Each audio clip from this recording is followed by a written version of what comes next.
Episode 703. He bypassed the lava and charged straight at the three on the left. The warlock among the three immediately conjured a dark orb. This cursed sword projectile was held high, no charge up. The moment it was formed, it spun and split into several black blades that shot straight toward them. This strike forced Yishu to stop Lord Grimm from flying higher. He could only descend. But if he went any lower, his feet would hit the ground. He might as well just run. Yishu simply cancelled the mechanical rotor, letting Lord Grimm land, then followed up with a shadow clone technique, his real body flashing directly in front of the warlock. The back throw command had already been executed. Lord Grimm raised both hands and lunged at the warlock. At the same time, Yishu caught a glimpse of the warlock's face beneath the hood, a weathered man's face covered in a scruffy beard. It was clearly not a system-generated face, but a scan of a real photograph. Old Wei? Yishu exclaimed. Damn it, why are you so hard to shake? Just lie down and let me earn my $500. The warlock, whom Yishu called Old Wei, chimed in right after, his voice booming. From the side, Chen Guo could clearly hear that guy's voice through Yishu's headphones. Even as he said this, his hands never stopped moving. The warlock executed a backflip, somehow dodging the suplex Yishu had planned. Where am I supposed to get $500 now? Haven't you seen the latest announcement? Yishu kept talking, his hands never stopping their work. Lord Grimm gave the myriad manifestations umbrella a flick, transforming it into a battle lance as he thrust it toward the warlock. Huh? Statement? What statement? That person asked. The bounty's already been lifted. Damn, something like that happened. So I've been busting my ass all these days for nothing? Drilling teamwork, studying your daily routine. That man roared. What can I say? You should have made your move 2 days earlier. It just got canceled. You're not messing with me, are you? What announcement? Send me the link so I can see it. That person called out. You wait. Chen Guo was already petrified on the spot. Could today's whole affair really have been caused by nothing more than a foolish misunderstanding? What kind of person is this? Chen Guo was about to ask a question when she noticed that Yishu had promised to send someone a link, but hadn't actually opened a search page and had even stopped what he was doing. Lord Grimm stood frozen in place. You. Chen Guo barely got a word out before a figure flashed beside Lord Grimm, a cold gleam of steel already thrusting toward him. Yishu executed a rapid sequence of commands, and Lord Grimm leaped diagonally to the side, half turning so Chen Guo could also see their attacker. That was an assassin, dagger in hand, charging in like a tiger, reckless and utterly unafraid. This made Chen Guo's heart skip a beat. He recognized the skill, sacrificial strike, trade blood for blood, life for life. Sacrificial strike didn't consume the character's mana, but their life itself. The assassin burned his life like mana, unleashing that desperate all-or-nothing strike. If it lands, the life it costs will completely bypass the target's defenses and convert directly into damage.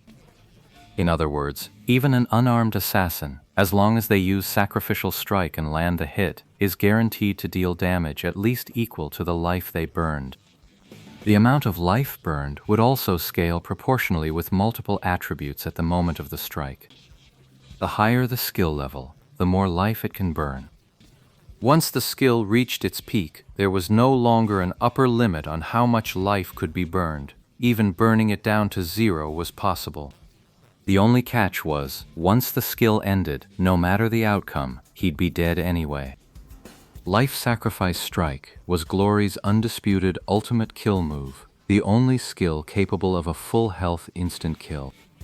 Trading one's own life for such monstrous killing power, no one could call that unfair. The only thing limiting this attack's damage is the assassin's own life. If you spot an assassin loaded with high stamina gear, watch out for this move. These assassins stack their health high for one purpose: to land a killing blow with sacrificial strike. Assassins naturally have low vitality growth and limited health. After burning through their life force, they can only one-shot squishy cloth armor classes. But once they stack their vitality that high, every class has to tread carefully around an assassin.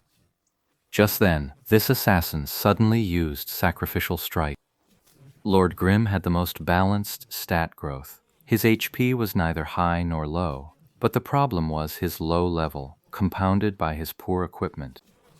If that hit landed, the damage from this skill alone would be enough to hurt Lord Grimm badly, not to mention the ignore defense, life-for-life trade.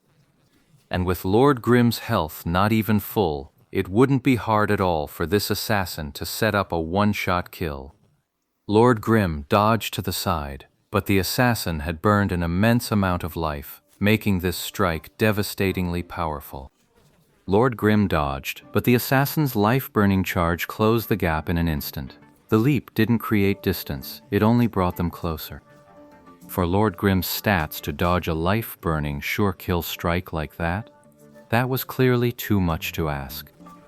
Shenguo was almost certain Lord Grimm would die from that blow, when suddenly a dark light flashed on the ground, converging into a six-pointed star pattern.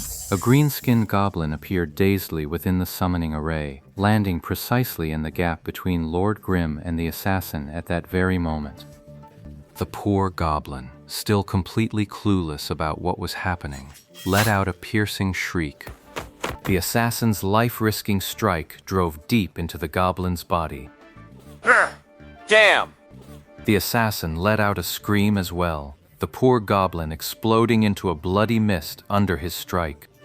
But the assassin didn't feel sorry for the goblin at all. He'd practically burned his life force to unleash a suicidal strike, and it landed on the weakest, most pathetic pet imaginable. He figured he was the one who deserved pity.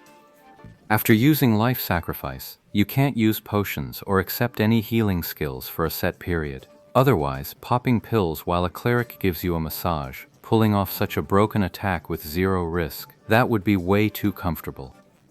The true essence of a sacrificial strike lies in the spirit of the warrior who knows he will never return. Back when Jinkei went to assassinate the King of Qin, he sure didn't call an ambulance ahead of time to leave himself an escape route.